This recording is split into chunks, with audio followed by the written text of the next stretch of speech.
Raw tonight was in Buffalo. It was an improvement over last week's show. Remember a couple of weeks ago, we had that post SummerSlam episode of Raw that was fucking great. It's like, how come we can't get this after all the PLEs?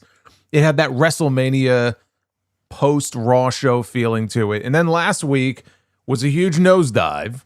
I thought last week's show was actually very boring. Tonight's show, there was certainly a lot more going on, and when the show was over, I enjoyed this a lot more than last week's show. And in the closing angle, everything was built around this the entire week, right? Solo Sikoa lost to Jey Uso last week, and so tonight, he was going to serve him up. He's going to deliver Solo Sikoa to Roman Reigns, who was back on the show this week. I love how every time Roman appears on this show, if he is in the closing segment, he times it just right, where he pulls up to the building with 20 minutes left in the show, walks right from his car to the fucking ring. They play his music. He does what he needs to do, and he gets the hell out of there. Isn't it amazing how that always works? But we had him, and we had Solo Sikoa being brought to the ring by the Usos. What would Solo do, right? Or they're going to keep him in the bloodline for a couple of months and then build to a big swerve, or maybe he'll just spike Roman in the throat here tonight and just be done with the whole thing. And that's what they did. They were building anticipation. They were doing all the usual bloodline stuff. We had more Ula Follows presented to each of the Usos. These were black ones. Jacob Fatu did not get one. Jacob Fatu looked very upset about this. So that's a whole other side story that's, being built for another day.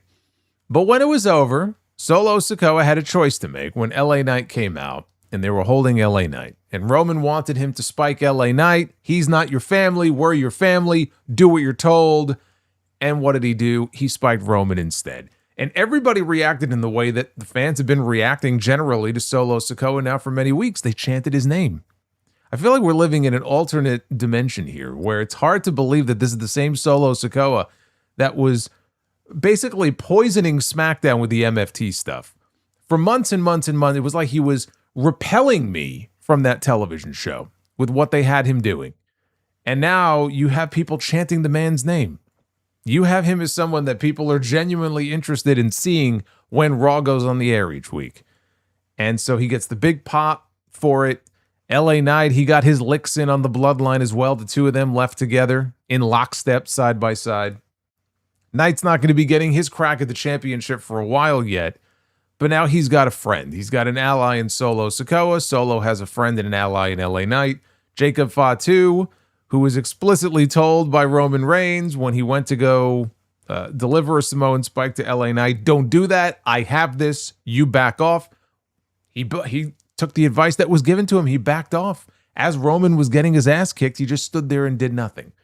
So as that story continues to build in the more short term, we'll have to wait and see when they make it official for Knight and Roman, which I'm guessing is not happening until October. So there's a lot of time left between now and October. So they're going to have to figure out how they want to approach this now. What happens with Solo? Is he going to go through each member of the bloodline one by one? He already lost to Jey last week. As bloodline segments go, it does, like as I'm describing this, it does sound very similar to a lot of the other bloodline segments that we've seen over the last 4 or 5 years. And as the greatest of the great bloodline segments go, this was not one of the all-time great ones. But as bloodline segments go, this was one of the better ones that we've gotten in a very long time. And the crowd was certainly receptive to it. So I liked what they did at the end. I like that we're going to continue to get babyface Solo Sikoa instead of having to wait, do some sort of big swerve. I will say this, though. One of my takeaways from what we saw here at the end of the show is that if LA Knight was going to win the World Heavyweight Championship, and you already know my thoughts on this, but if there was a sliver of hope that LA Knight was actually going to beat Roman at Money in the Bank and win that championship, I think it went out the window tonight. I really do, because I feel like if they were going to change the title, they would have wanted to do some sort of, even if some people would have seen it coming, they would have wanted to do some sort of big swerve. Like in the match at Money in the Bank. Like, let Solo go a couple of months. Yeah, he's against his will, but you know what? It's his family. He falls in line. He's with the bloodline. Knight's all alone. He's got no friends. He's got no allies. And at the exact moment that Roman Reigns would need Solo's help in that match, that's where Solo spikes him, right? That's where Solo drives the dagger in the heart. And if you were going to build to a big championship victory, then that leads into night winning, and it's this whole big emotional thing, and the fans go crazy. They took that away tonight. They took that away. And I'm not saying they were wrong to do that. I'm glad they did what they did, but I feel like you've taken away what would have been, a real moment in that match for them to go ahead and give Knight the belt. And in the process, establish Solo Sikoa as, one of the big baby faces on Raw. So I think whatever small chance there was went out the window tonight. The other thing also that I liked about that closing segment, for the first time I feel like since this bloodline reunited, there was no ambiguity about what are these guys supposed to be. I always say like Roman has never really stopped being a heel. But like with the Usos, they go back and forth. Sometimes they come off as baby faces. A lot of times they do come off as heels, but not all the time. In this segment tonight, it was very clear, like the lines were drawn as far as like, okay, boo these men, cheer these men. And they came off as heels. Collectively, they all came off as heels. And hopefully that's something we'll see a little more often instead of them sort of straddling that line. So that was the big show closing angle. But in addition to that, we got some good wrestling on the show, which is more than I can say for SmackDown on Friday. We had a great Intercontinental Championship match tonight. It got great in the closing minutes between Rey Mysterio and Chad Gable. A little surprised they didn't hold off on this for Mexico City next month. I don't know why they chose tonight, but I'm glad we got it because that match was fucking great. And I mean, I could watch those two work, multiple times if they wanted to run it. There's no reason to run it back, but Rey Mysterio, there were times where you watch him and it's like, all right, he's obviously he slowed down a little bit because he's a lot older, but he still goes out there and some of the stuff that he does in the ring, you forget like how long he's been doing this for and all the surgeries that he's had. And I know he's had the stem cells and he's done what he has to do to kind of keep himself in the shape he needs to be in, to be doing all of these, dives and moonsaults and everything that he does at his age. But he's out there tonight looking like the ageless wonder. And it just blows me away sometimes when I see him in the ring. So we got a great IC title match tonight. We also there was a women's match between Sol Ruca and Lyra Valkyria that actually ended up being pretty good. I enjoyed this more than I did their last match together. So that was a good one. We had the final two first round matches in the Luchadors tournament because we're crowning a number one contender, which seems kind of pointless given that we know LA Knight is going to be the number one contender. But before we get to LA Knight, a number one contender for the World Heavyweight Championship, September 14th in Mexico City. Penta has already qualified. We had La Parca qualify in the AAA show this past weekend. So tonight, we had two more first-round matches, and especially the second one. I thought the one that came later in the show was better than the first one. But just collectively, all the matches I just mentioned, they were good. None of them were as good as the IC title match. That was the best of the bunch. But we got some good wrestling on the show tonight that got time. And even the Javon Evans match, with JD McDonough, which did not get a lot of time. I thought that was solid too. So the wrestling was good. We got a strong angle to close out the show. You know what? I'm not going to look a gift horse in the mouth. I was happy with what we got on Raw tonight. I have some quibbles. We'll get into the whole thing from start to finish. But I thought this was a strong show. Hell of a lot stronger than the one we got last week. This is your Monday Night Raw review. It is August 17th, 2026. I am the Solomonster. Brand new sound off is up right now. Went up early yesterday, episode 976. So if you have not checked it out yet, be sure to go ahead and do so. Covering all the key news of the week. Dark Side of the Ring review is in there. Shitload of mailbag questions. I haven't gotten to it the last few weeks, so we did a big fucking mailbag on the show yesterday. Maybe your question was in there, so go back and check that out. Hit that like button and hit that subscribe button, and I thank you guys for hanging out with me on another Monday night. Get Richie Rich over here, including this man. All this money on me. Hey, oh boy! I just want you to know, I think you rock, J-Man. I don't mean the Rock, a Rock, you rock, and I just wanted you to know that. J-Man. 20081. with a $100 super chat. There's the red bomb right there. Solid Raw tonight. Chad Gable and Rey Mysterio was a great match. Yes, it was. Best match of the night. Two great luchadors in the ring together for the IC title. Hey, J-Man. Thank you, brother. We're just getting started here and already with the big bomb. I appreciate it. Spin this wheel, shall we? Take this wheel for a spin for the first time this week. You guys know how this works. We're trying to find out how many likes we need to do Be the Booker. Hey, Necros, salute to you too, brother.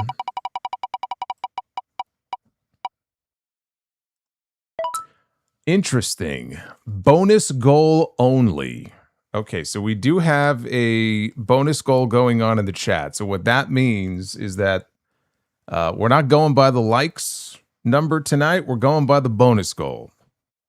The bonus goal is the goal. We don't hit it, no Be the Booker. If we hit it, we'll do Be the Booker. So saith the wheel. So that's how that's going to work. A little bit different tonight. Let's get into this show. Start from the very top. Stephanie Vaquer, former women's world champion, came back a few weeks ago.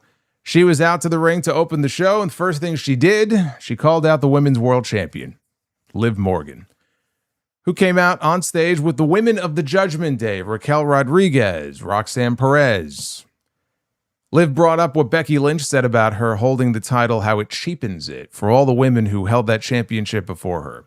And basically, Liv said, I don't really give a shit. I don't care one way or the other. As long as I'm in the WWE, Stephanie will never be women's world champion again because Liv is on her way to being the longest reigning champion of all time.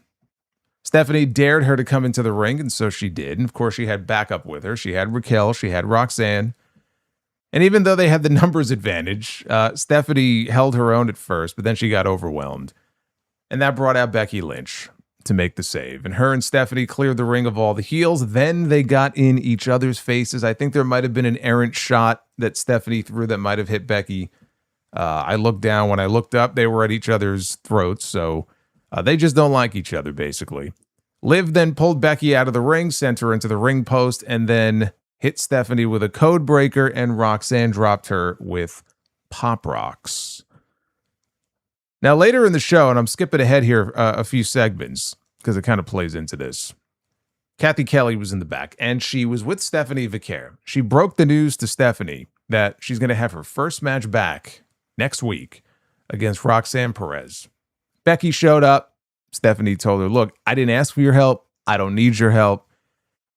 Roxanne is my problem now. Don't make yourself my next problem. Becky said, as long as you're going after that championship, I'm your biggest problem. But hey, you know what? You know what, my help? Good luck next week. Because I'm sure the Judgment Day, they're going to keep things kosher. There's going to be no interference or any of that bullshit. So good luck next week. And that's how they left it. So again, just kind of playing off what we've seen over the last couple of weeks. We know Becky and Stephanie don't like each other. They're not friends. They're not buddies. They both have the same goal, which is to get that belt off of Liv Morgan. She's had it since WrestleMania. She's barely literally one title defense since WrestleMania. You can't go wrong with either one of these two. If they pick Stephanie to take the belt back, great. If they want to put the belt on Becky, fine. I don't know that they're going to do that, though. So they're just continuing to build up the tension. So now she'll get Roxanne next week.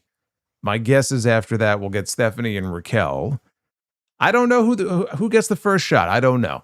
I don't know that they go right into a three-way. I would imagine that they individually would get shots first, and then they can build to some sort of big match like that. But nothing terribly different than what we've had over the last couple of weeks.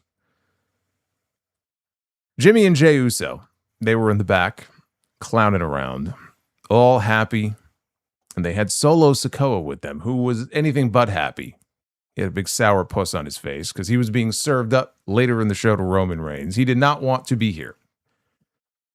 They're walking by.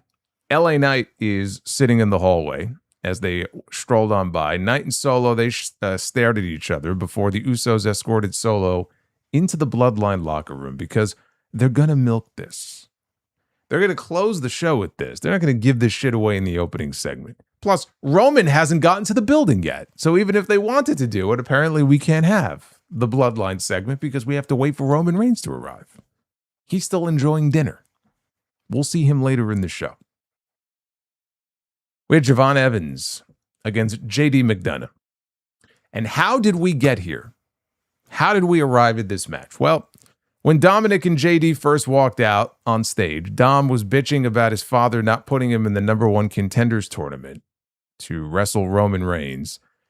Then Javon's music hit. He stormed out, walked right past them, and he didn't have the usual smile. He wasn't bouncing around. He just went right to the ring, took the microphone, and he called out Big Cass. Because Cass has been kicking his ass over the last few weeks. So, two things that I just mentioned that have absolutely nothing to do with each other. Two completely different stories, two completely different issues. And so we have JD McDonough against Javon Evans. Okay, then. I'm not even sure anything that I just described to you actually aired on the show. I believe this may have aired during the commercial break. Yes, okay, so Roderick, that's what I thought. I don't think any of this aired on the show. So none of this even matters. I wasn't 100% sure, though, because it's not as obvious anymore. I mean, sometimes what happens usually is they'll fade to black. They'll come back. They don't really have, maybe it's different for you guys if you're watching internationally or with a VPN. They used to have the countdown clock in the corner.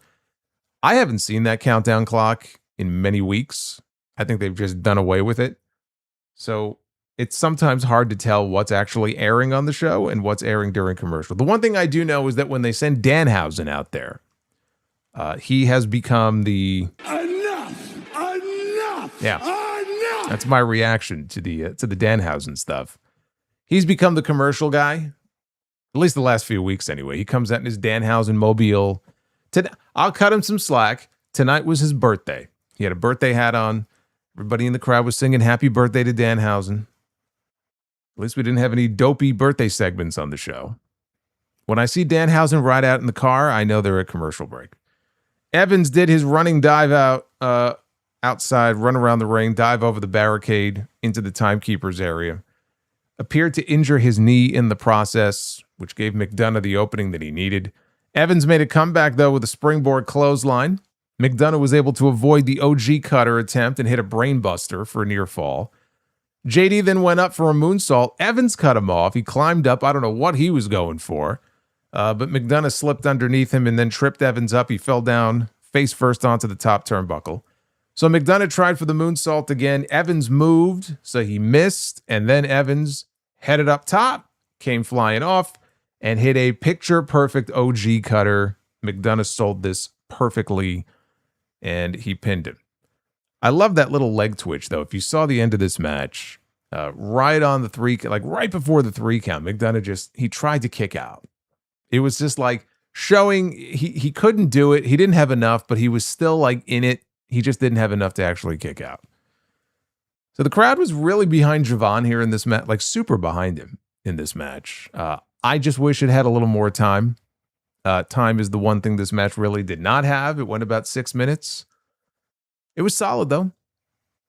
After that, Big Cass, he ambushed Evans from behind. 3rd straight week that he has ambushed this man. And he mauled him. He put him down with the East River crossing. And then he went to go leave. He stepped out over the top rope. He made it not even halfway down the aisle. Javon gets on the mic and he says, "That all you got?" And Cass says, "Okay, you want some more?" So he comes back down to the ring. And he goes to climb over the top rope. Javon cuts him off, knocks him back out to the floor. And then he hit a dive, not over the top, like he normally does. He hit a dive through the ropes because he was selling the knee. So he couldn't build up the momentum he needed on the bad knee. So instead of going out over the top, he went through the ropes. But then Dom was out there. He sent Evans into the ring post to ruin all of his momentum. And then Dom and McDonough, they walked around Big Cass. They're like, "Okay, we're out of here." So they left.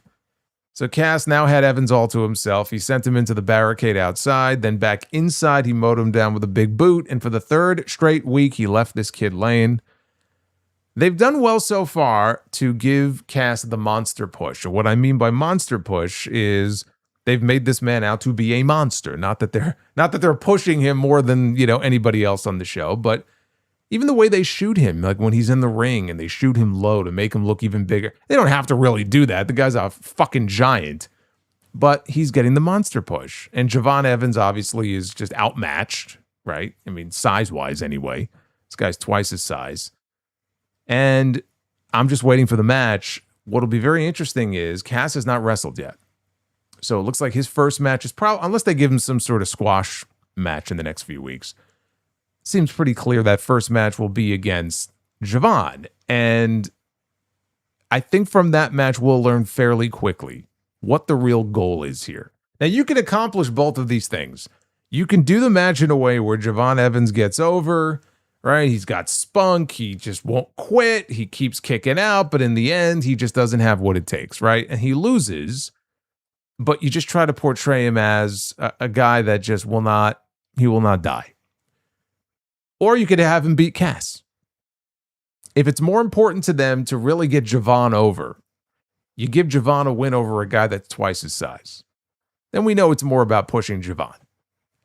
Not as much of a great sign for Cass. But this guy, I mean, you just look at him. How are you going to beat him in his first match? You know what I mean? Like, if you're going to do the first match, just have Cass beat the fucking shit out of him. That's it. I mean, it doesn't have to be a squash, but like, he's got to go over. I think coming out of that match, depending on how the finish goes, we'll get a better sense of what the real priority is here. Yeah, you could try to accomplish both. They can both come out of it looking good, but to me, it would be more important to have Cass go over. It was his first match. His first match, 8 years. Losing to Javon Evans? Come on.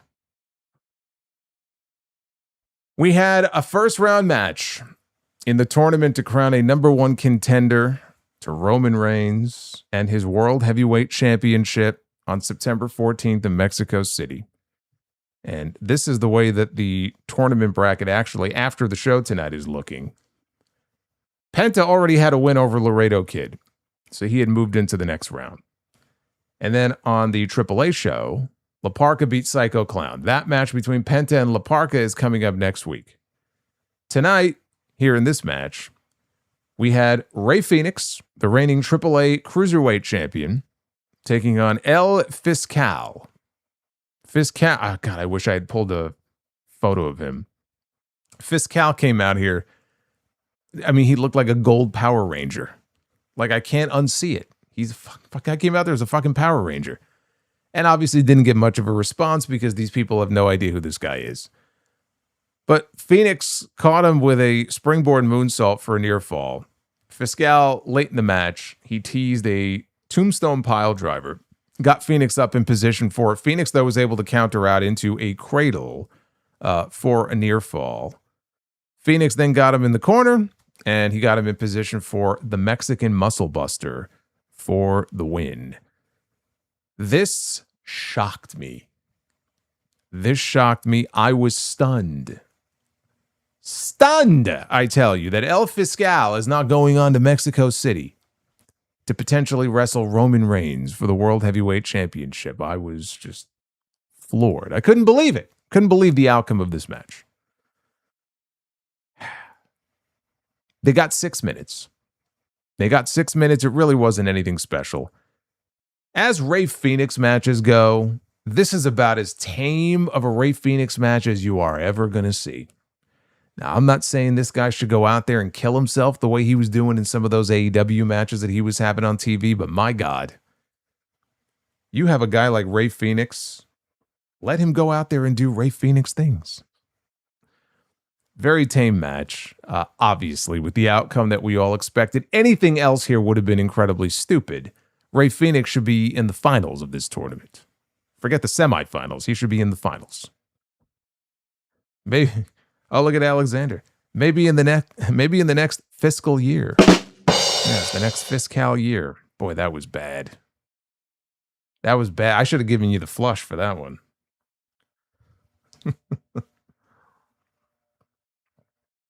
Roderick says, just get me to Phoenix and Dragon Lee. And then Phoenix and Penta in the fight. It should not go any other way, brother. Should not go any other way. Well, that's okay, though.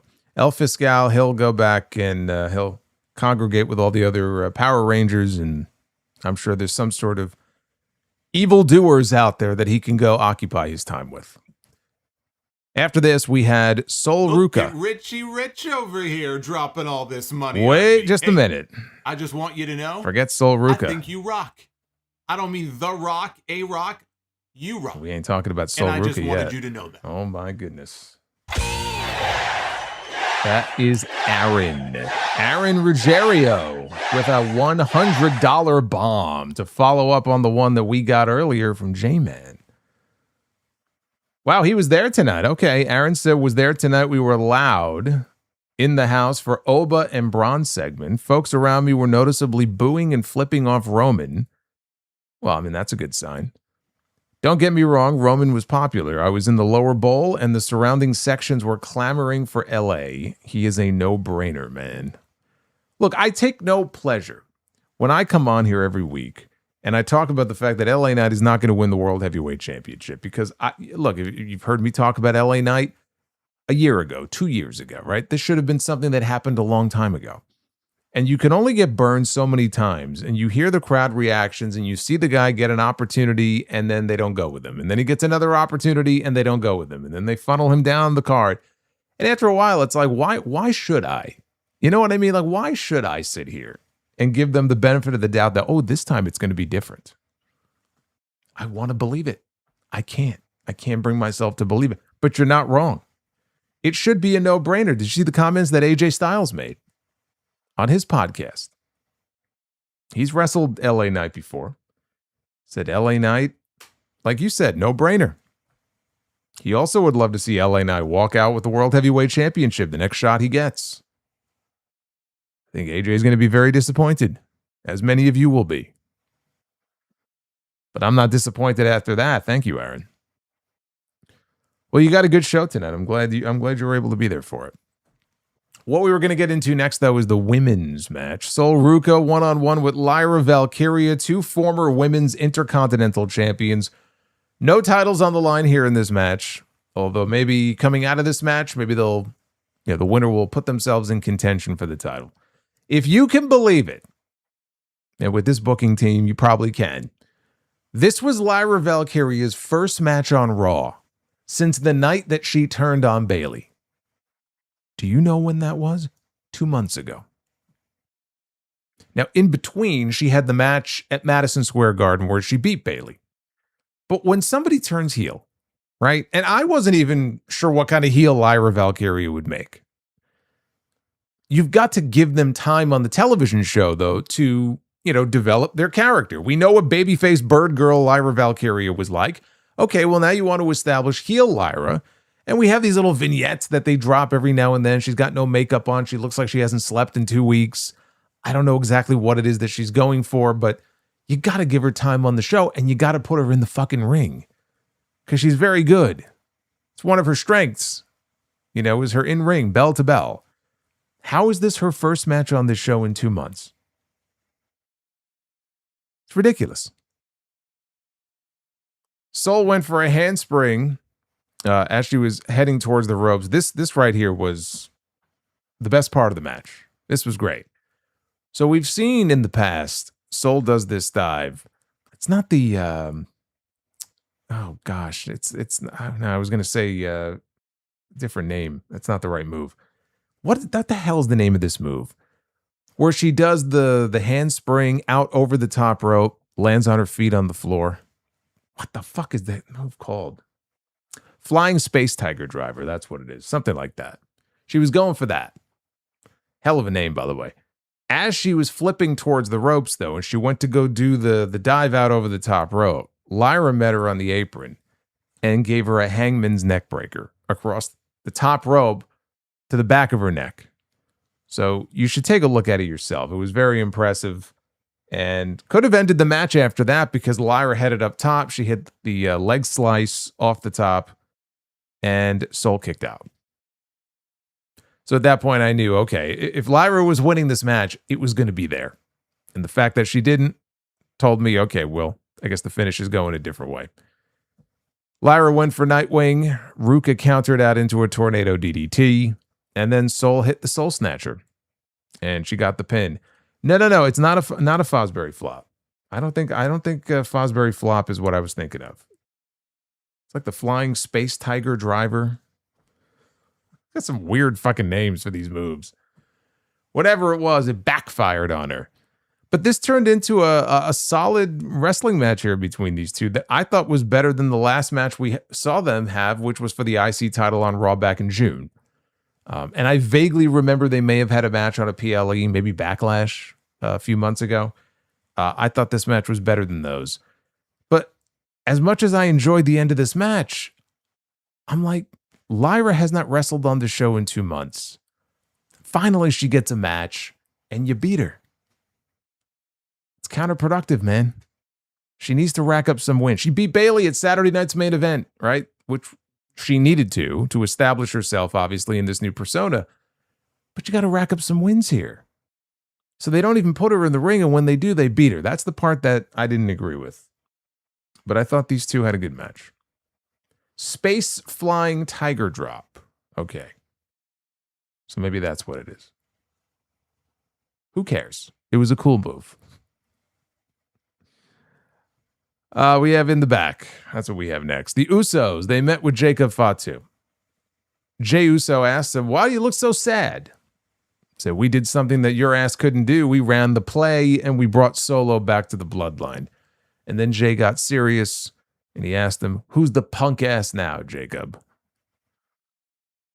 Meanwhile, Kathy Kelly was interviewing the Vision in the back. Braun Breaker was standing off to the side, just staring straight ahead. He could not give a single solitary shit about what these other bozos were talking about. Finally, Kathy asked Braun, "Do you have anything you want to say to Obafemi?" And Breaker said, "Yeah, I'm going to say it to his face." So the camera follows Braun as he goes walking by himself. He leaves all the dweebs behind, and he walks through the backstage area. He walks through the gorilla position out to the ring to address Obafemi. He says, "If you want to be the future of this place, come out here and take it from me." Instead, he gets Paul Heyman, who walks out, and he's talking about, I've been an oracle, and I've been, an advocate, and I've been the wise man. And certain things, I would say are wise to do. Other things are unwise to do. But anyway, he plays up this idea of who is the future of WWE? Braun walks up to Heyman after Heyman gets in the ring. He goes, "Who do you think is the future of WWE?" And Heyman was saved by the music because they played Obafemi's theme, so he never had to answer the question. And Oba, he strutted his way out to the ring. Oba said it was stupid for Braun to question who the future was. He said everyone, even Brock Lesnar, has said that it's him. It's Obafemi. And Oba said that if Breaker has a problem with that, he could take it up with him anytime. So Braun said, "How about right here, right now?" And the fans in Buffalo, obviously they like that idea. And Oba was down for it. And then Heyman stepped in. And he put his hand out right in front of Breaker. And Heyman said that if you take one more step towards Oba, you're going to be taking a permanent step away from me. Breaker said, "What are you doing?" Heyman said, "WWE is a publicly traded company. It's the biggest," he didn't say wrestling company, but it's the biggest wrestling company in the world. It's a company that answers to shareholders. So the future is someone who understands box office and that you promote a match on the biggest stage possible. Heyman said he already set things up with Adam Pearce, and he said that it will be Braun Breaker one-on-one with Obafemi on Sunday night's main event. And he goes, "For Breaker, in your hometown of Atlanta, it's going to be in your home state of Georgia." Heyman said we would learn who truly is the future of WWE that night. Breaker looked pleased with this development, and Heyman held the ropes open. Braun left the ring, big smile on his face, and as Braun turns around, he happens to see Paul Heyman shake hands with Obafemi. And then Heyman leaves the ring, but Braun has a look on his face like he's not happy. He wasn't expecting that. He doesn't know what to make of it. Heyman's got a big smile on his face, and he goes walking on by to the back. This was very brief, but this was good. It accomplished what it needed to do, which was to let everybody know, hey, guess what? You're not going to have to wait too long. You're not going to have to wait very much longer to get the match. Here's where you can see it. Here's the where and when. And next week, by the way, they're going to be having a contract signing. for this match. So that sets up the second big match now for that Sunday night's main event show. They've already made it official that Cody Rhodes is going to be wrestling Randy Orton. Now we have Oba and Braun. Both matches, by the way, no titles on the line. But those are two very big matches for that show. Breaker, again, he was pleased with Heyman, but then he caught him shaking hands. And so, the paranoia sets in. The paranoia sets in. Can I trust this guy? He's all chummy with Oba Femi. I don't know. Are you with me or are you with him? That's going to be the story. And I'm not really enamored with it, and I'll tell you why. Because to me, it just feels like a rehash of what we've already seen. Well, first of all, Paul Heyman does not always need to be the center of attention with this shit. That's number one. Number two, it's like what we got with the night one WrestleMania main event last year. It was all about Heyman, Roman and Seth and Punk. Who's going to have their allegiance with Paul Heyman? Who's going to win the hand of Heyman? Or who will Heyman stab in the back? Like, he was the focal point of the story. I don't think he needs to be the focal point of the story here, but it looks like he's going to be. But I'm just glad we don't have to wait too long to see the match. It is kind of funny to me that Heyman was talking about how, a match like this, you got to wait for the biggest possible stage. And then they announce it for fucking Sunday night's main event. But good, it's about time they put some effort into one of these shows. I mean, the last couple of Saturday night's main event shows were not exactly lighting the world on fire. Because they have no PLE in September, this is going to be the de facto big PLE for the month. Because after that, we don't have anything really until Money in the Bank, unless you count Worlds Collide. I'm sure CM Punk will be on that show. But we don't have a whole lot between now and Money in the Bank. This will help bridge the gap until we get there. Now, in the final first round match in the Roman Reigns tournament, it was Dragon Lee one-on-one with El Hijo de Dr. Wagner Jr. Wagner clearly had the size advantage here in this match. Crowd was very quiet for this until Dragon Lee caught him with a dive out to the floor. That got a rise out of him. Then they got into a chop battle. Lee hung him up in the ropes, Tree of Woe style, went up top, hit the double stomp for an ear fall. Dragon Lee, he tried for a leaping Rana out over the top rope, but as he went flying over the top, Wagner held on to him, turned around, and then from the apron, powerbombed him back into the ring. Then he went up top, came flying off with a frog splash, only for a 2. Later on, Wagner hit a superplex. Lee countered out of his Wagner driver attempt into a version of a Destino, and then he followed that up with a proper one, Operation Dragon, for the win. This was the better of the 2 first-round matches that we had. I like this one more, and they got about 5 minutes more, too. First one got like 6 minutes. This one had about, what'd this get? About 11 minutes. So that helped. So Dragon Lee, let me put the bracket back up here so you guys can get a visual aid. Dragon Lee is now going to wrestle Rey Fenix in the next round of this tournament. And boy, that match has the potential to be fucking awesome if they let them. I hate that I have to kind of put that caveat there, but I feel like I always have to put the caveat with WWE when it comes to the luchadors. If they let them.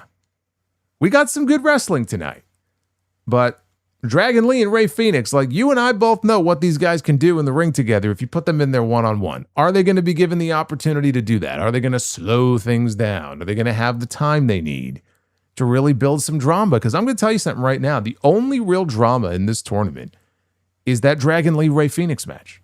There is no drama with Penta and La Parka. There is no drama with Penta and Rey Fenix. If they do that in the finals, or if they do Penta and Dragon Lee. However, I could see them sending Dragon Lee to the finals. It is not a guarantee that we're going to get Penta and Rey Fenix. I think we will. I think we should.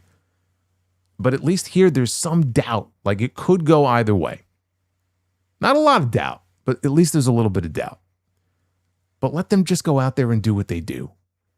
You know, sometimes we get these lucha matches in this company and it's like they're working at half speed. You know, we had that in the first round, actually with Penta and Laredo Kid, we had that a couple weeks ago. You let these two guys go out there and do what they do. That's going to be a fucking great match.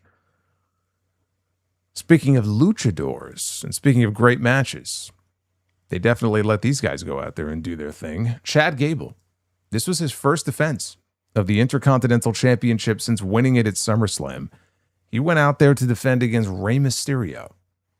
he was more than happy to give Rey a shot at the title, and Rey accepted. Now, Rey already had a shot at the title in June against Penta, and he lost.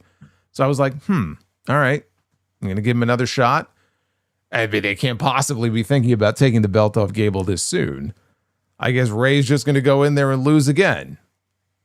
And I wasn't even sure they were doing the match tonight until earlier today. I saw they added it to the lineup. I was a little surprised. I thought they were going to save this for Mexico City. But we got it tonight.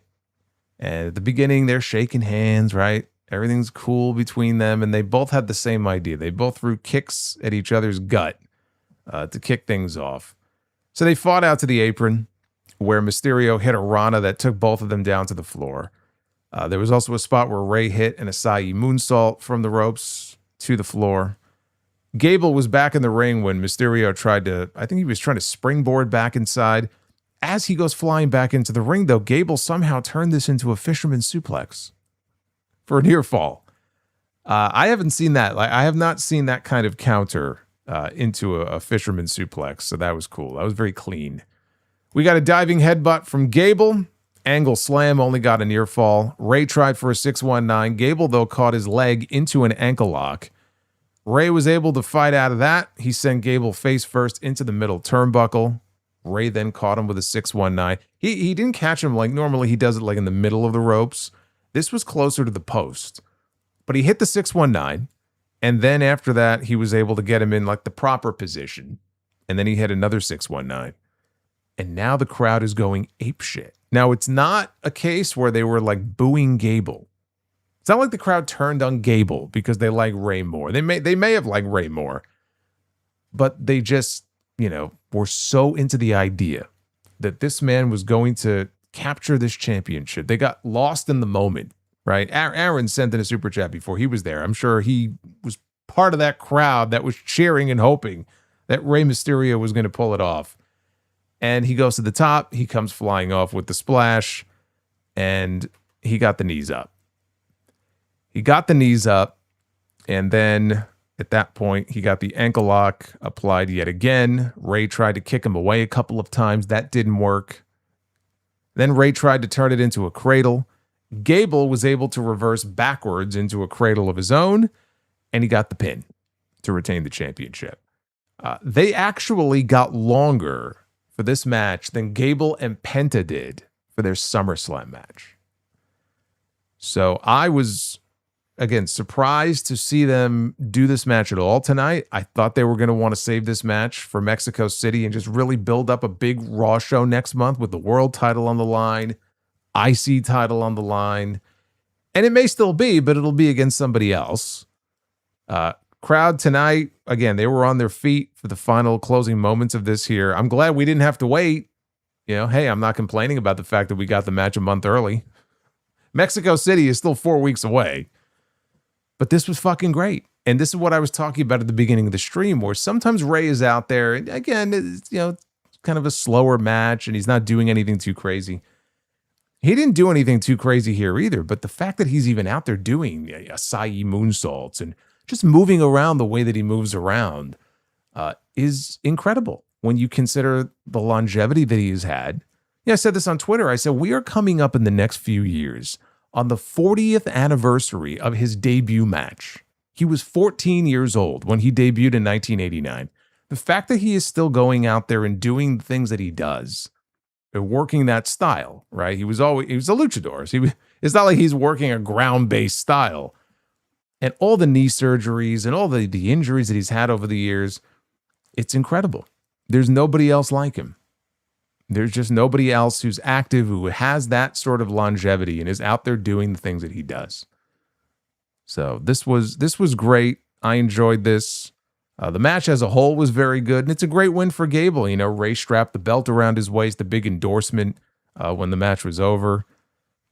So this was great. Hopefully they will get Gable somebody to defend that title against in Mexico City, because last time we saw him in Mexico, he was pretty beloved himself, as was El Grande Americano. I want to see Gable defend on that show. Who would be the best opponent for him, though? I don't know. Who should Rey defend that championship against on that show? I have to think about that. Penta is already occupied. We're not going to be getting a SummerSlam rematch on that show. Maybe Phoenix. Although Phoenix already has a belt. He's already got that AAA. You know what, though? You can still do it. You can still do the match. No law that says you can't. We go to the back. And just in time, guess who arrived? In the nick of time, the World Heavyweight Champion has arrived. Roman Reigns in his SUV. And wouldn't you know it, it's time for him to walk out to the ring to close the show. Jacob Fatu was already there waiting for him. The two of them made their way through the back, through Gorilla, and out to the ring. They went to a commercial. They came back. Roman got the fans to acknowledge him, and then he said, "Bring me Solo." And I said, "Well, I can't. I'm sitting here, and I'm getting ready for my review." But the crowd was going nuts for Solo Sikoa. They did not want him to join. He came out with the Usos. Again, he looked like he would rather be anywhere but there. He gets into the ring, and they're chanting his name. And Roman said, "I don't care what they're saying. The sight of you, just the sight of you, is pissing me off." Now, some people say that he's petty, that he holds receipts. But how could he not with Solo? And then he flubbed. He said, almost 3 years ago now, it was on Raw, the premiere on Netflix, Tribal Combat, that he beat Solo's ass. And I said, has it really been that long since the beginning of the Netflix relationship? I said, I don't think it's been 3 years. It was January of last year. His timeline was off a little bit. But he said that they put a little something together. So he directed our attention to the Tron, and they showed highlights. This is before Tribal Combat at the beginning of last year, where he was saying that he would acknowledge Roman if he lost Tribal Combat. Right? He would get the Ulafala back. He'll happily acknowledge Roman if he loses to him fair and square. Which he did. And he did acknowledge Roman, but he never returned to the family. He didn't want to go back. He didn't want to have anything to do with the family. And then last week they showed the clip of him telling Jey Uso to tell Roman Reigns, he could kiss his ass. So now we come back live. Roman is a time traveler. Yes. And Cody beat him 13 years ago. Yeah. His timeline is a little off. Come back live. Roman is staring a hole through Solo. Solo's biting his lip, just holding back a smile, barely. We get Solo chants from the crowd. Roman said, Buffalo may think this is funny, but my question is this. Why do you think it's funny? He says, you're a cool guy now, huh? He's looking at his, I assume he's talking about his watch. Roman's big watch guy. He's looking at him. He goes, oh, you got a John Mayer on you, huh? You got your little chain. He pulled Solo's sunglasses off, threw him down, stomped on him. He goes, why are you even looking me in the eye right now? Why aren't you on your hands and knees begging me right now? And that was the cue, I guess, for Jacob to deliver the super kick. Not to Roman. That would have gotten a big pop. He super kicked Solo in the face. Then he put the Tongan death grip on. So Roman screams enough, like Cody would. Jacob releases the grip. Solo is writhing around on the mat, holding his throat. And Roman says, you're not too funny now, are you? He goes, matter of fact, Solo's going to have to wait there for a little bit because I got other business to handle. Because the twins, they call the play. They execute the play, they level up, and he wants this to be understood. He's the tribal chief, and these are his captains. These are made men. If you disrespect them, you disrespect him. So a stagehand, maybe it was Lord Mark. I couldn't see who it was.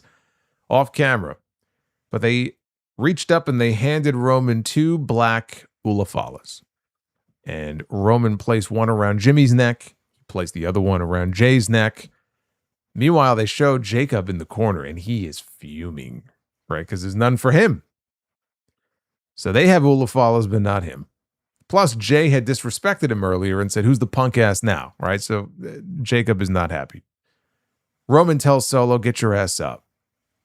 And then we hear LA Knight's music. Big pop for LA Knight. He walks out, takes off the vest. He's like, what do we got here? 4-on-1? Whatever. He gets up on the apron. He low bridges Jey Uso out over the top rope. He hip tossed Jimmy out of the ring.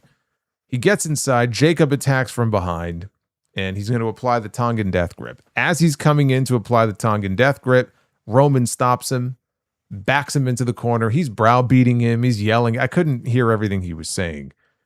But it was probably, again, last week he told them no one puts their hands on Knight except me. So I would imagine he was probably telling him off for that. And he delivers a Superman punch of his own, does Roman, to LA Knight. So now he mounts him and he's going to go pummel Knight, but he stops. He looks over at Solo, who's licking his wounds in the corner. And he tells the Usos to pick him up. Pick up LA Knight. So they do, and then Roman grabs Solo and he goes, "We're your family." Says, "I brought you in. You got to make some tough decisions now. End him. I shouldn't have to do it. You do it. You're here to serve. Serve your family now." And Solo is thinking about it, and he just starts saying, "I'm sorry," saying to LA Knight, I'm sorry, saying he's sorry over and over and over again. And then he goes to deliver the spike, and he turns, and he spikes Roman instead. And everybody pops. If you remember the segment many years ago where Jey Uso said, "I'm out," and he gave Roman the super kick, and everybody lost their shit.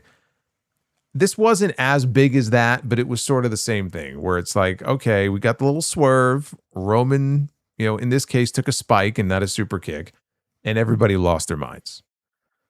The crowd goes crazy. Then Solo does the gun gesture like Jey Uso does. He does it towards Jey. All right, that's his warning shot. Jey comes at him, but he gets sent outside. He back elbows Jimmy, which knocks Jimmy backwards into a BFT from LA Knight. Outside the ring, Solo goes and spikes Jey over by the Timekeeper's barricade. In the ring, Knight and Fatu, now they're face to face. And Jacob he's just standing there in the corner with his arms kind of crossed, and he's refusing to lift a finger to him because, again, he was yelled at by Roman. So he's just going to stand there like a good soldier and not do anything. Roman tried to catch him with a Superman punch. Knight, though, caught him instead with the BFT. And all through this, again, Jacob just stood there. Solo gets back in the ring, and LA Knight is there. He's looking at Solo. Solo's looking at him. Knight puts his fist out. Solo gives him a fist bump back. And the two of them leave together as Jacob just stands there with Roman on the mat.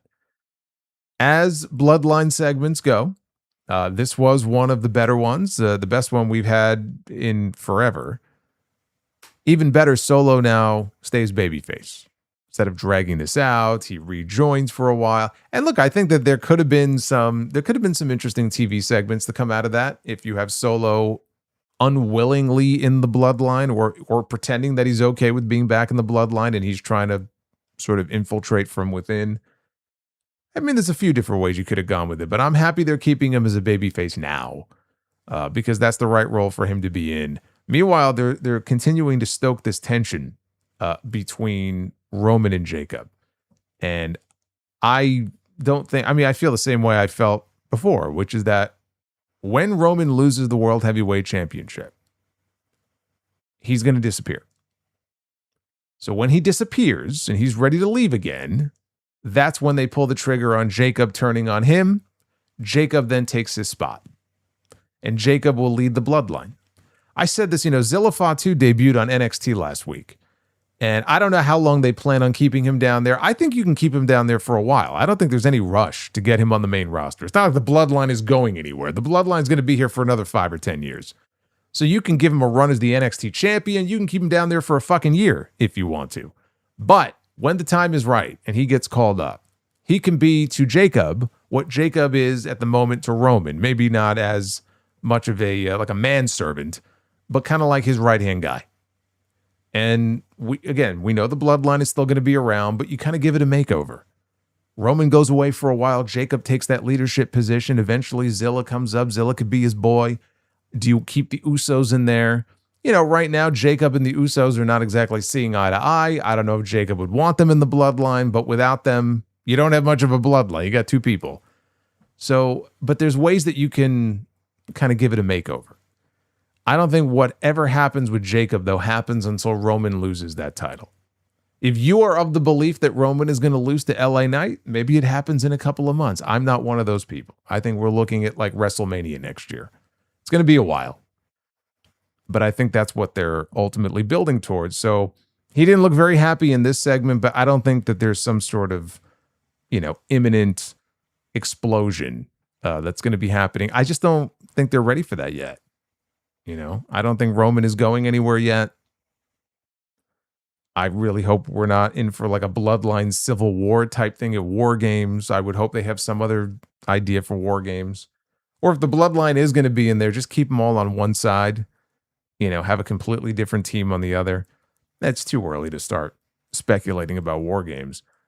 But as I said at the beginning, what this also tells me, and this is just my take on this, is that if we were going to get a championship changing hands and Money in the Bank, and it was going to go to LA Knight, as many of you I know would love to see, and I would love to see it too, I just don't think it will. I think that the way they may have wanted to do it would have been to have Solo stay in the bloodline for a couple of months, and be a good soldier, and be with his family.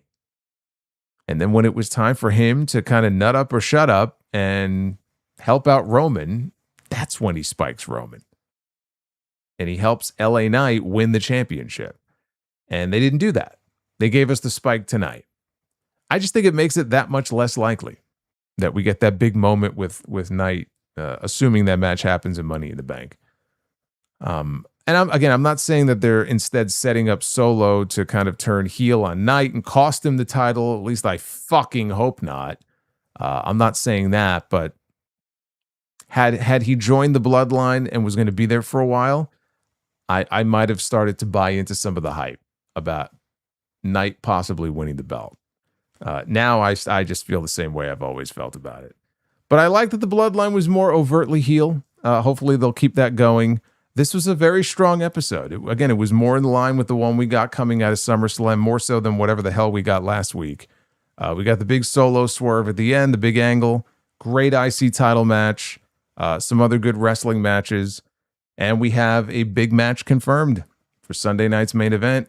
We're going to get Obafemi and Braun Breaker, and I'm glad we're doing it. Instead of dragging things out and doing all the matches on, like a bigger show, like a WrestleMania or something, like, let's get to some of this now. There's no need to wait around on this stuff. Let's get to some of this shit now. Punch says, I see a 3-on-3 match. Jacob joins Solo and LA Knight. Are you talking about War Games? What 3-on-3 are you talking about? Jacob could cause Roman the title? Or cost him, you mean? Yeah, I mean, that's what I'm talking about. That's the idea. You could do it that way. You don't have to, though. You could have Roman just lose. And maybe that very next Raw, he gets booted out. What was it like all those years ago? It was The Rock. When did The Rock get booted out of the corporation? It was not after WrestleMania. It was after Backlash, I think, right? So you can have him lose, and then on the very next show, Jacob leads sort of a revolt against Roman, and they put a beat down on him. There's your excuse for Roman disappearing for a few months. So it doesn't have to be a situation where Jacob costs him the belt.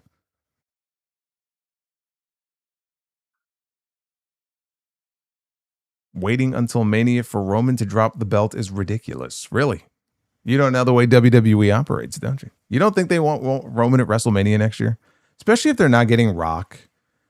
Brock is supposedly retired, right? All these big names they're probably not going to be able to have access to for that show. You think you're going to get a WrestleMania without Roman Reigns? Come on now. If he's not defending the championship on that show, realistically, what else would he be doing at WrestleMania next year? Wrestling Jacob, maybe, but he's probably defending the title against Oba. Come on now. I need an Ulafala for these streams. They do sell them, don't they? How much are they going for? Probably too much. Anyway, let's get to your super chats here. Let's get into your messages. See what you thought of Raw tonight. I enjoyed it.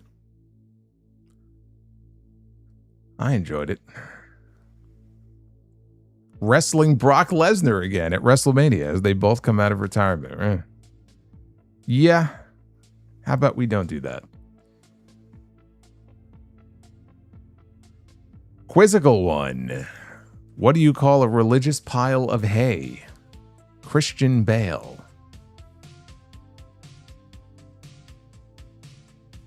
I like that.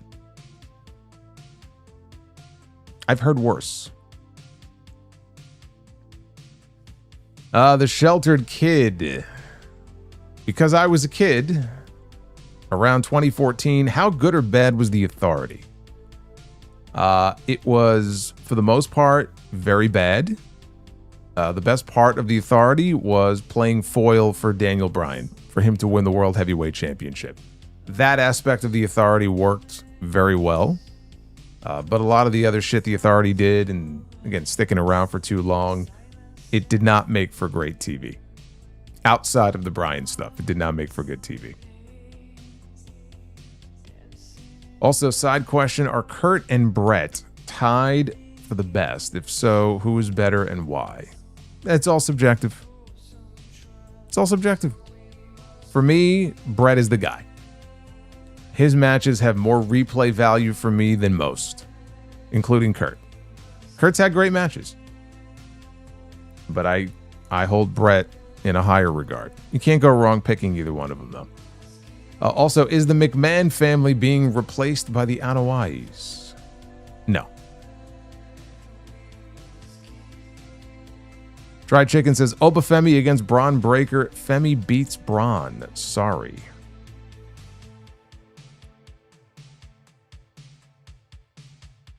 The Bloodline are the NWO. More family members keep coming to WWE.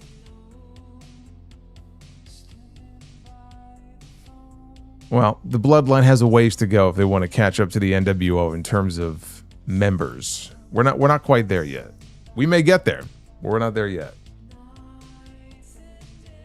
Super Pony with a $9.99. I thought Raw was excellent tonight. The wrestling was awesome. I loved the closing segment. The Rey and Gable match was fucking awesome. Yeah, that match was quite great. GMB says, outside of Rocks, Judgment Day equals channel changers. Unfortunately, you are correct. The Judgment Day jumped the shark a long time ago. Long time ago. Nick Grasso, R.I.P. Hayden Panettiere. 36 is too young to leave this world. Also, I'm glad that Solo didn't fall in line, and it looks like Jacob is leaving the Bloodline soon. I don't know about that. They're teasing it. That doesn't mean he's leaving soon, though. I wouldn't get my hopes up on that. The way they love to drag shit out. You know how many times I've been fooled on that? We just talked about the Judgment Day. You know how many teases we had for, like, Balor and Dom and, like, how fucking long they dragged that nonsense out for. I don't assume anything when it comes to that. Abyssal Zones, LA Knight is so over that both Cody and Roman have been booed against him this year. Seems like a pretty good reason to put a world title on him to me. Now, you should be booking the show. I don't know. I mean, there are multiple times in LA Knight promos where he's brought up Roman and in like a negative way, and they boo LA Knight. So there's a lot of Roman fans out there who will boo LA Knight when he's talking shit about Roman Reigns.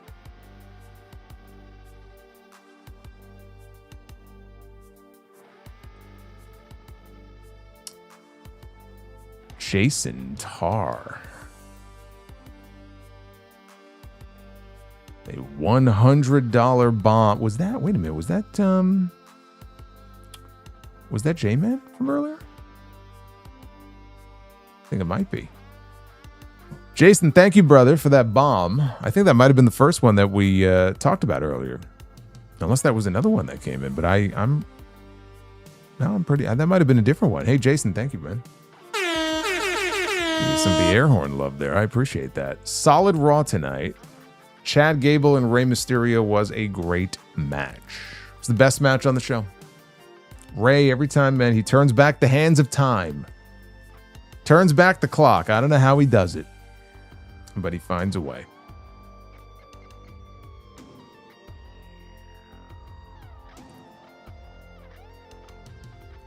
Velvet Floor 18. How excited is Rikishi right now? I think Rikishi is probably at peace. I don't think he's throwing furniture. You know, sometimes he gets very aggravated over certain things that happen on TV, but he has no reason to be aggravated right now. He should be very happy.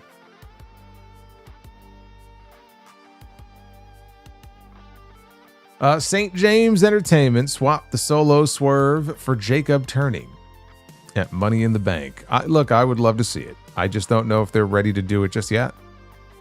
I don't know if they're ready to pull that trigger just yet. Boss Mo Jackson, Raw was 2 thumbs up show. Yes, it was. St. James, did you see the 2-time wiener gobbler behind Roman? What? Come again? I don't know what you're talking about.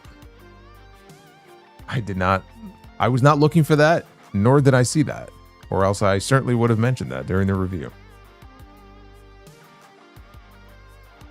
The Shaunathon says, I pray creative doesn't do this, but I could see Solo costing LA Knight the title at Money in the Bank. Oh, I could see them doing that too. They'd be like, oh, we got an even better swerve that we can save for the fucking pay-per-view.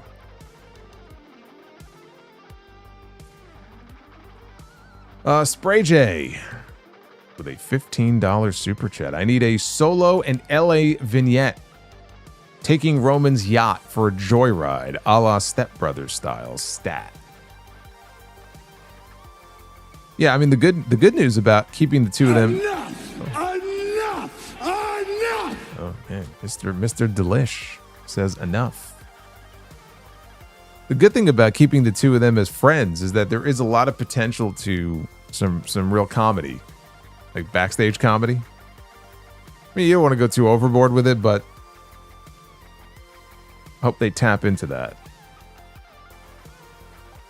Aaron with the $99.99. We read Aaron's message earlier. He was at the show tonight. Aaron, thank you for the love, brother. I haven't heard from Aaron in a while. Good to see you, brother. Fucking awesome. What are we, 7 out of 10 on the goal? Yeah, the way the wheel landed for the Be the Booker stuff, it's the likes have been disregarded in favor of the bonus goal. That's what we landed on. So we're going based on that. We're 7 out of 10 right now on that. We're almost there. We're climbing.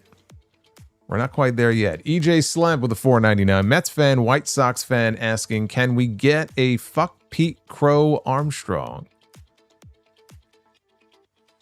Fuck Pete Crow Armstrong?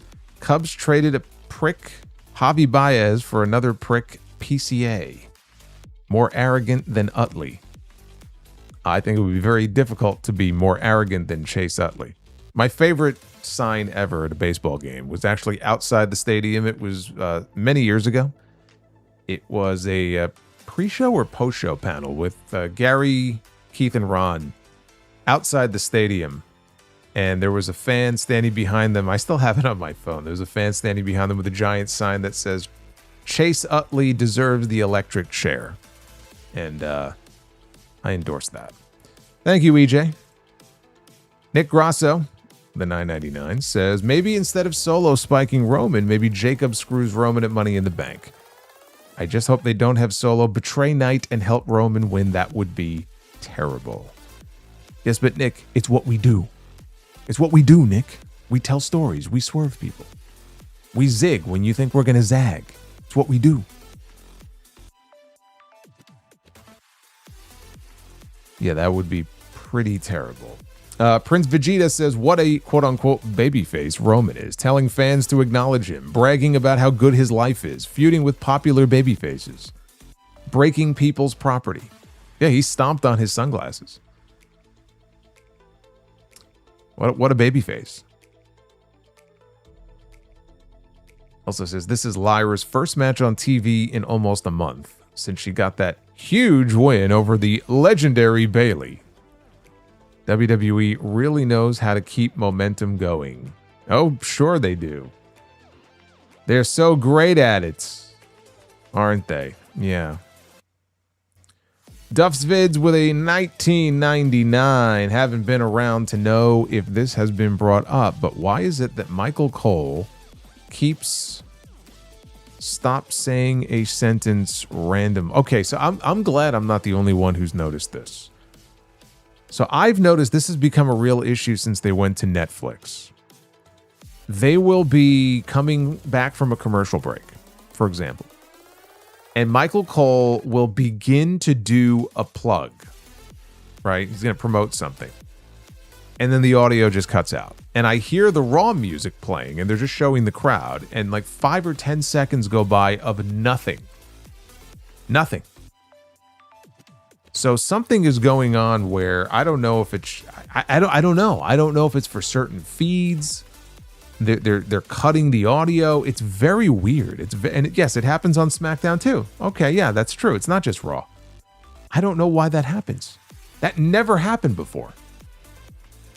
That never used to happen. Now it's like, I know that they would normally, like I could hear in my head Cole doing a plug, but like the audio gets cut. We just hear the Raw music. And then they just go on to whatever the next segment is 10 seconds later. I don't know. I don't have a good answer for you. Danhausen cursed the audio. This predates Danhausen. This has been going on for a lot longer than that.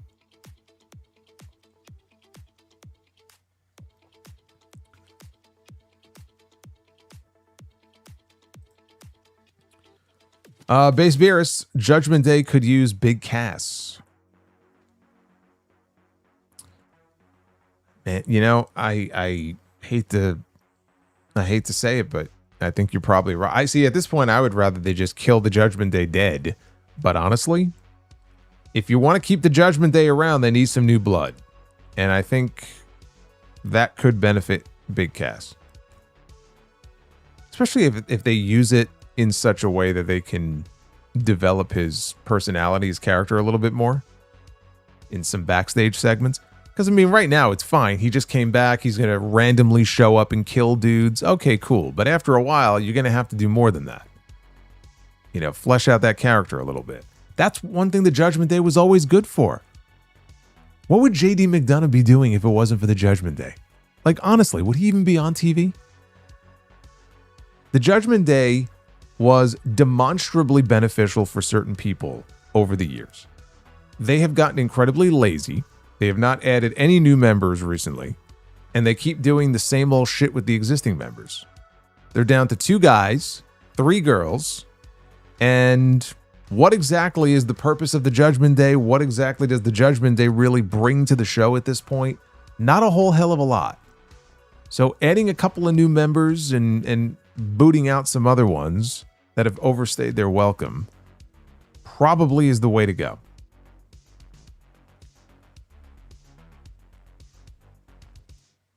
Presto Changeo. Bloodline splits in 2. The Bloodline and the Gas Line.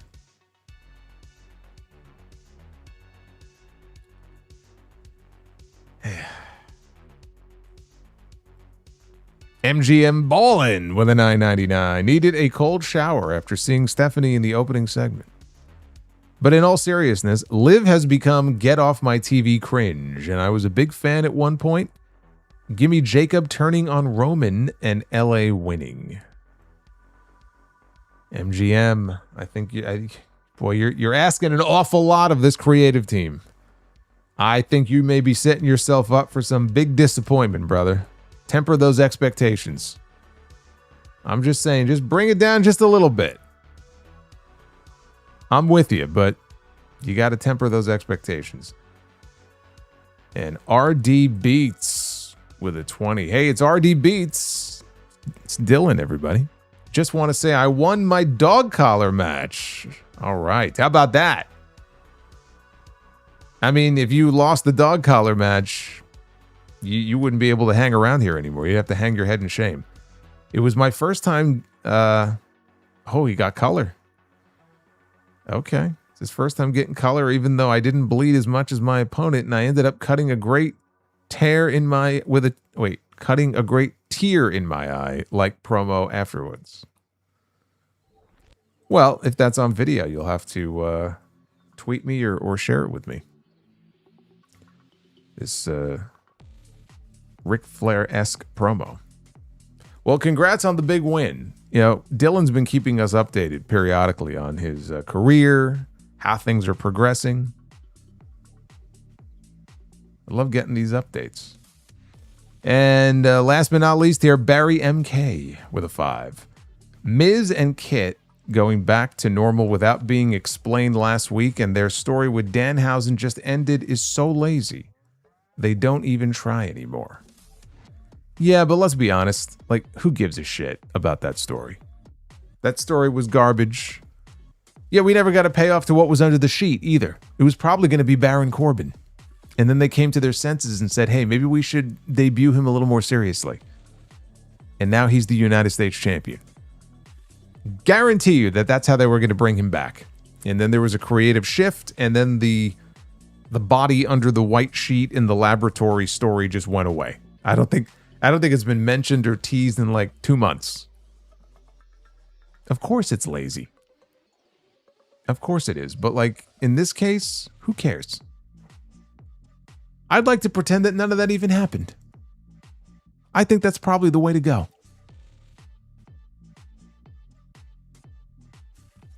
But Solo, who attacked Jacob Fatu?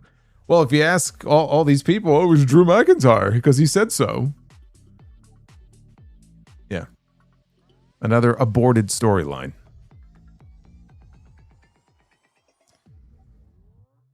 EJ Slemp. I said it because the Cubs literally traded arrogant Javi Baez to the Mets for arrogant PCA, NL MVP frontrunner, and Babe Ruth existed denier. Fuck PCA. You know, at first when you said that before, I read that, for some reason, I read that as PCO. I'm like, what did PCO do that was so wrong? PCO is awesome.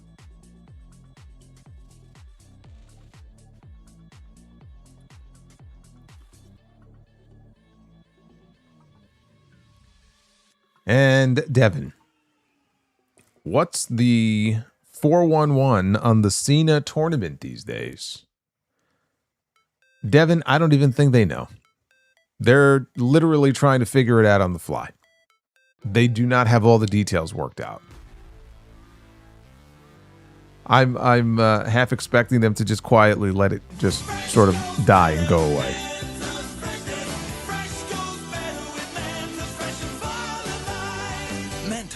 The fresh maker. Yes, yes. No better pick me up than a Mentos. A delicious Mentos, the fresh maker.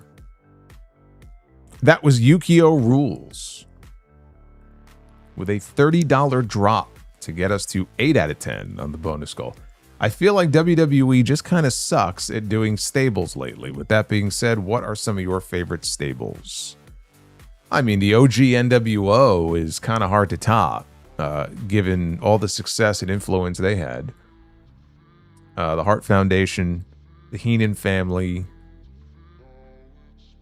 I'm not ranking them, by the way. I'm just kind of the ones that I enjoyed. I'm just kind of naming them. Obviously, the Four Horsemen. As far as which, like, version of the Horsemen, probably of the bunch, I would go with the one that had Barry Windham in it. It's like the best version of the Horsemen. The Shield. Not the Shield. Shield was one of the greatest factions in the history of that company. So yeah, I mean, that's a whole bunch right there for you to chew on. Necro says Raven's Flock in ECW. Weren't a fan of Raven's Flock in WCW with Sick Boy and Kidman.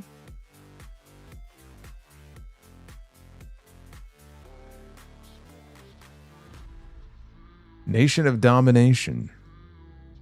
They had a sick theme.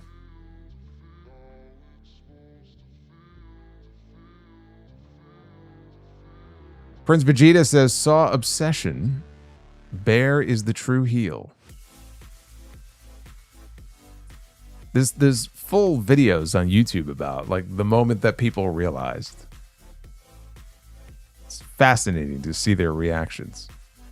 There are actually content creators and like with channels in the hundreds of thousands of subscribers that have been like canceled by people because they didn't pick up on what was going on with Bear, or they laughed through it, or they just kind of made light of it. And there were people wanting to cancel them for it. Ken Ryan, thank you for the $1.99, my friend. Appreciate it. Yeah, the different reactions that people have had to the movie have been very interesting to see. It certainly ignited a great debate about a lot of different things.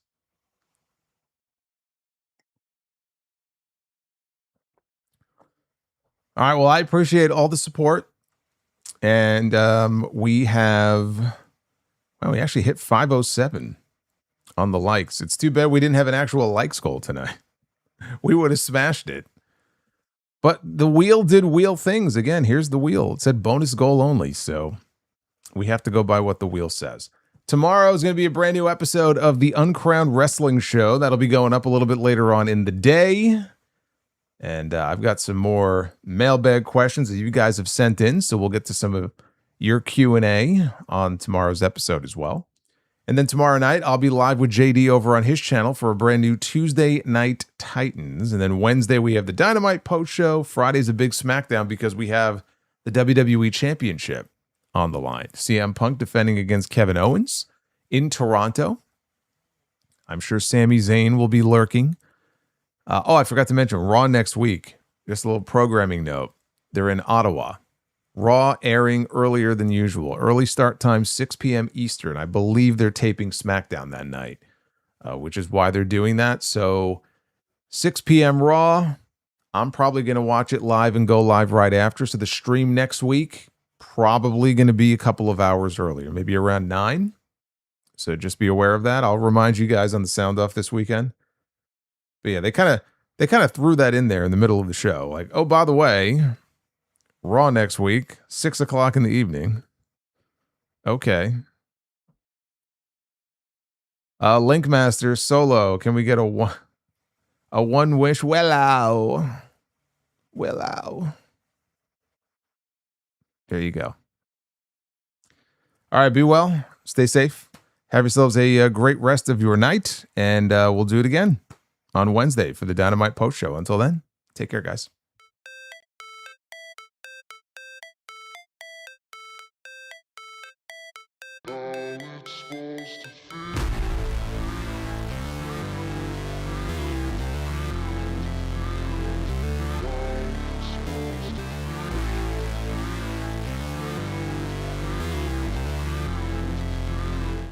We got Retro KOH with a late super chat coming in here. $3 super chat. Solo, if you didn't do a wrestling podcast, do you see yourself doing a podcast on anything else? You know what? Possibly movies. Possibly movies, yeah. It's a good question. Thank you, brother. Look at this. Oh, you sons of bitches. Look at this. Look at this. I was on my way out. The rabbit has joined. The rabbit has hopped on in at just the right time.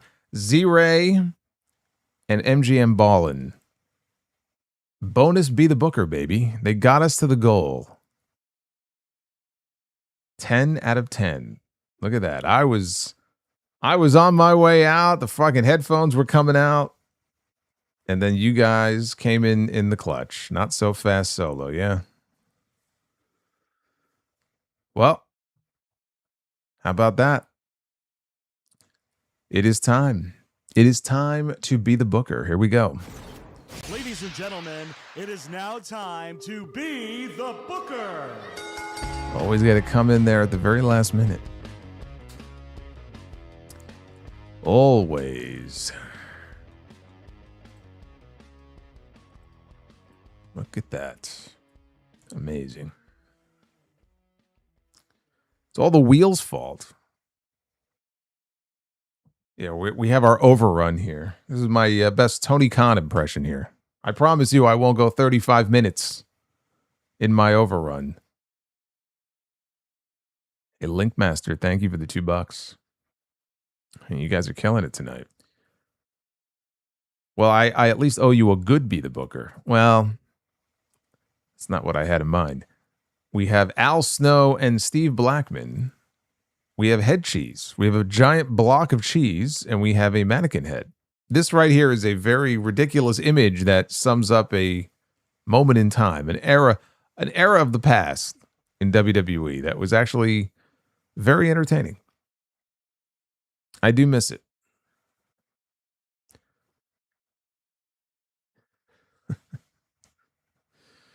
And Head Cheese is going to be taking on the Judgment Day. Finn Balor and JD McDonough. Wow, with Steve Blackman in the ring. The Lethal Weapon. The Lethal Weapon going to be bringing those sticks. I forgot what he calls those sticks, but are they kendo sticks? Or are they some other special kind of stick? They're not as big as the kendo sticks. Solomonster's Encore. Yeah, we're running it back. This is our version of running it back here on the stream.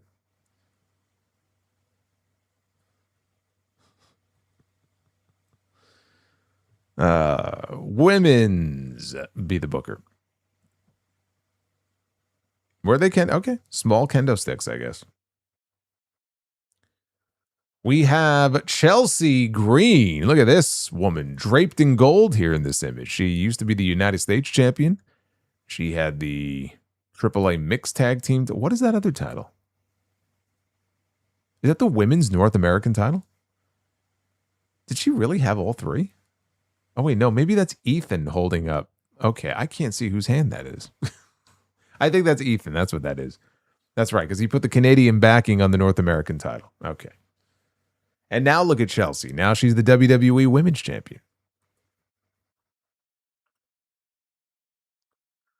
Well, let's find out. She needs an opponent. Let's find out who it is. Chelsea Green and Kairi Sane. Still waiting to find out where Kairi is going to plant her flag. She's going to land. She's gotten a lot of offers. I'm sure she has. She's gotten offers from every serious promoter out there, I'm sure.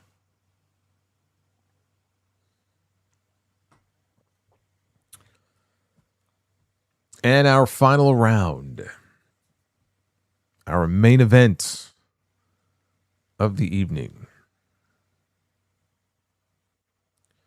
Rey Fenix. We saw him on the show tonight. With any luck, he'll be in the finals of this tournament. There's somebody else in Be the Booker who hopefully he'll be wrestling in the finals. Wouldn't it be something if we were to land on him? That would be something. And it's not, but it is Bad Bunny. You know what? Bad Bunny and Rey Fenix? Fuck it. That's a clean sweep right there.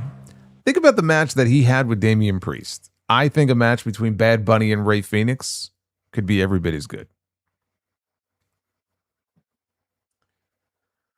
Bad Bunny won some points with me for that match that he had with Damian Priest.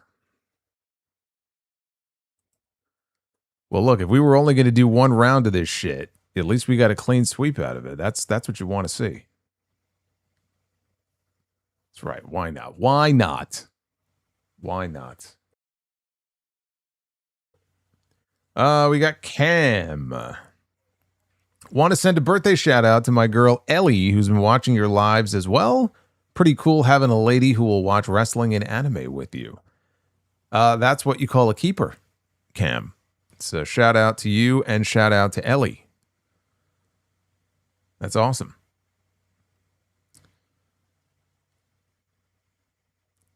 Also, he says, and the libido of 1999 Mae Young. I kid. Happy birthday, Ellie. Solo, your birthday is coming soon. I wasn't sure. When I first started reading that second super chat, I wasn't sure what that was. referring to. It's a good thing you put the laughing emoji in there. But yes, happy birthday to Ellie. Hopefully she is watching. And Linkmaster, R.I.P. Hayden Panettiere. Yes, we mentioned that earlier. I think that's everything now. I believe that's all of it. You gotta love those last minute sweeps, man. You gotta love those last minute sweeps. Those are the best. Let's do it again on Wednesday. I'll see you for the Dynamite stream at Uncrowned tomorrow. Have a good night, guys.